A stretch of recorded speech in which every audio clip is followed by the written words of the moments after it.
Hello বন্ধুরা, welcome back to my channel Madhumita ব্লগে। আবার আজকে চলে এসেছি একটা নতুন ভিডিও নিয়ে। দেখতেই পাচ্ছ থাম্বনেল দেখে যে কী নিয়ে আজকে ভিডিওটা করতে এসেছি। ফার্স্টে আমরা বাজার চলে গেছিলাম, মেয়ের স্কুল যেহেতু এখনও সকাল চলছে, আর এক দু দিনের মধ্যে মনে হচ্ছে করে দেবে। দেখো সকালে খুব প্রবলেম হয়, তাই বাজার থেকে হয়ে অনেক সময় ছিল মেয়ের স্কুলে, এখনও অবধি ওদের টিফিন চলছে। এরপরে ছাড়বো। এই দেখো দাঁড়িয়ে আছে, তোমরা দেখতে পাচ্ছ নাকি ঠিক বোঝা যাচ্ছে না, ওইখানে দাঁড়িয়ে আছে। আমরা পাঁচিলের এই দিক থেকে দেখা যাচ্ছে, অনেকেই তাড়াতাড়ি চলে আসছে। ওই দেখো, তারপর ওকে নিয়ে বাড়িও চলে এলাম। এসে বাজার থেকে জাম কিনে নিয়ে এসেছিলাম। এই দেখো লবণ দিয়ে মাখিয়ে খাচ্ছি। যেহেতু এগুলো এখন তো আর সবার আগে আগে যেমন চারিদিকে গাছ থাকতো, এখন আর সবার বাড়িতে তো গাছ থাকে না। এই দেখো খুব সুন্দর খেতে, আমার মেয়েও খাচ্ছে, আমরাও খাচ্ছি। ভিডিওটা দেখতে থাকে অবশ্যই কেমন লাগে। তারপরে চলে এসেছি, ফ্রিজের ছিল একটা চিকেন, যেহেতু তোমরা দেখেছো আগের দিন বাবা এসেছিলো। বাবা আমাদের যেহেতু বাবার বাড়িতে দোকান আছে, তাই নিয়ে এসেছিলো একটা গোটা চিকেন। আমি সেটাকে পিস পিস করে খদি করে নিচ্ছি, মানে একরকমই তো আর রান্না হবে না। আর আমাদের সত্যি কথা বলতে চিকেনটা মানে রান্না খুব কম হয়, এটা ওটা ফাস্টফুড খাবারই বানানো হয়ে যায়, চাইনিজ টাইপের। যেমন এই দেখো আজকের জন্য মোমো করবো একদিন, আর আজকে বানাবো যেটা যে মিক্সড ফ্রাইড রাইস, যেটাকে অনেকে আবার আমরা বলি চিকেন রাইস, যেটা আর কি। আর একদিন বানাবো টিক্কা কাবাব টাবাব, এগুলো এই জন্য আলাদা আলাদা করে পিস পিস করেই রেখে দিচ্ছি। গোটা নিয়ে আসতেই বলছিলাম বাবাকে, তাই জন্য বাবা পুরো গোটায় খালবোস করে একটা নিয়ে এসেছিলো। আমি পিস করে নেবো কখন কোনটা কী করব, তাই এখানে কেটে নিচ্ছি। দেখো বেঞ্চের ওপরে, যেহেতু নিচেটা ভিজা, বৃষ্টি হচ্ছিলো, তাই ঘাটের ধারে বসেই পরিষ্কার করে নিচ্ছিল। আমাদের দাদাভাই ভিডিও করছে দাঁড়িয়ে।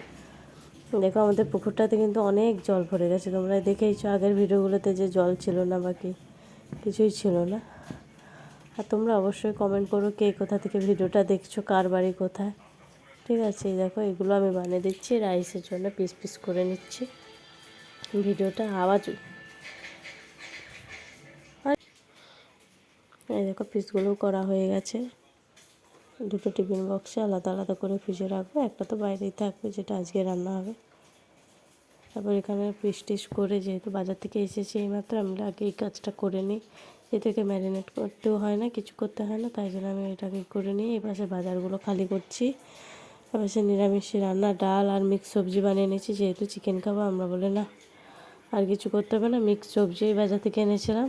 তারপরে ঘুম টুম থেকে উঠে আমার মেয়েরা ফিস্টি করেছিল, সমস্ত বাচ্চারা পাড়ায় মুড়ির ফিস্টি, হঠাৎ করে বলছে চাঁদা তুলে মুড়ির ফিস্টি করবে বলে। এই দেখো এটা ছোটোরা, আমরাও একসময় করেছি মুড়ির ফিস্টি। কে কে করেছো?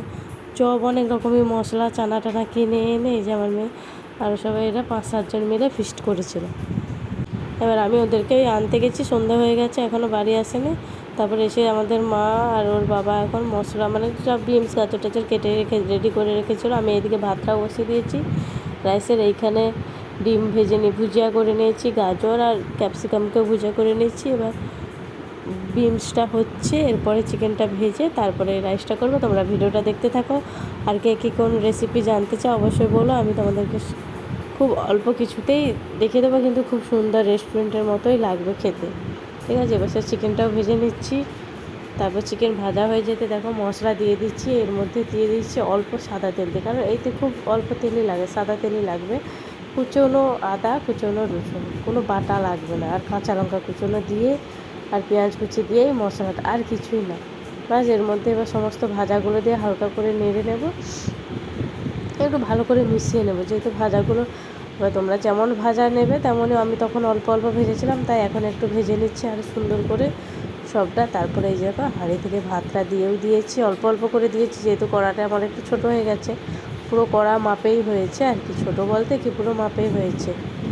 এই দেখো হাঁড়িতে এখনও ভাত আছে, এতটাই ভাত গরম আমি হাত দিয়ে দিতে পারছি না, তাই হাঁড়িটাকে একটু উল্টে দিলাম। দেখো ভাতটা অনেকটাই ছিল, এখনও অল্প অল্প করে দিচ্ছি, হাঁড়িটার ভেতরে খুব গরম, কিন্তু ঝরঝরাই হয়েছে। দেখতে পাচ্ছ তোমরা আমার নাড়া থেকে। কারা কারা বাড়িতে এইরকমই রেসিপি পেতে চাও অবশ্যই কমেন্ট করে জানিও, আমি আলাদা করে কোনো এতে ব্লগ দিয়ে দেবো। এই দেখো এটা হচ্ছে দিয়ে দিচ্ছি গোলমরিচ গুঁড়ো, এর আগে ভিনিগার, সোয়া সস সমস্ত কিছু দিয়েছি, লবণ স্বাদ মতো লবণ চেখে নিয়ে, আর শেষে দিয়ে দেবো গোলমরিচ গুঁড়ো। এর মেন জিনিস মশলা হচ্ছে গোলমরিচ গুঁড়ো, গোলমরিচ গুঁড়ো না দিলেই এটা খেতে একদমই ভালো লাগবে না। ঠিক আছে, দেখো এটা ভালো করে মেশাতে হবে। এই দেখো মেশানো হয়ে গেছে, তবুও এখনও নিচেরগুলো কিছু, এই দেখেছো সাদা সাদা আছে মশলা। সোয়া সস ভিনেগারটা কিন্তু দিতেই হবে, না হলে কোনো স্বাদই লাগবে না দোকানের মতো। সত্যিই খুব সুন্দরই খেতে হয়েছিল। যারা চাইনিজ খাবার পছন্দ করে এগুলো অবশ্যই খেতে পারো বানিয়ে বাড়িতে। দেখো আমার সত্যিকারে একটুকুতে পোষায় না, আমি রাত্রেও খাবো আর পরের দিন সকালে টিফিনের জন্যও রেখে দিই। এখানে একটু নিয়ে নিচ্ছি একটা পাশের বাড়ি ভাইকে দেওয়ার জন্য, অনেকেই দেখেছো ভিডিওতে ভাইকে দেখি। আর এখানে আমরা বেড়ে নিচ্ছি আমাদের জন্য, আমরা খেতে থাকি। তোমরা ততক্ষণ ভিডিওটা সাবস্ক্রাইব, লাইক, কমেন্ট, শেয়ার করে দিও প্লিজ প্লিজ। দেখো কালারটাও কেমন হয়েছে, খেতেও কিন্তু খুব টেস্টি হয়েছিল। আমরা খেয়েছি তো তাই জানি, তোমাদের দেখে নিশ্চয়ই ভালো লাগছে। অবশ্যই লাইক, কমেন্ট, শেয়ার করে দিও। সবাই ভালো থেকো, সুস্থ থাকো। এবার ভিডিওটা কেমন লাগছে অবশ্যই বলো কমেন্ট বক্সে। আর এবার দিয়ে দিচ্ছি একটা সস। এই সস না হলে এই সসটাও কিন্তু এইতে ইউজ করেছি, বাট এই সসটা আমার মেয়ের জন্য আমি বেশি খেতে পারি, কারণ আমিও বেশি নিলে ও বেশি নিতে চায়। ঠিক আছে, দেখো অল্প অল্প একটু সামনে নিচ্ছে, পরে আমি লুকিয়ে নিয়েছি। ঠিক আছে, এই সসটাতেই বেশি খেতে ভালো লাগে। এবার তোমরা ভিডিওটা লাইক, কমেন্ট, শেয়ার করতে থাকো আর আমরা খেয়ে নিই। দেখো লাইভ নিয়ে চলে আসছে খেতে। সত্যি খুব টেস্টি হয়েছে। এইরকম খাবার বাড়িতে বানিও। বাই বাই, টাটা, সবাই ভালো থেকো, সুস্থ থেকো।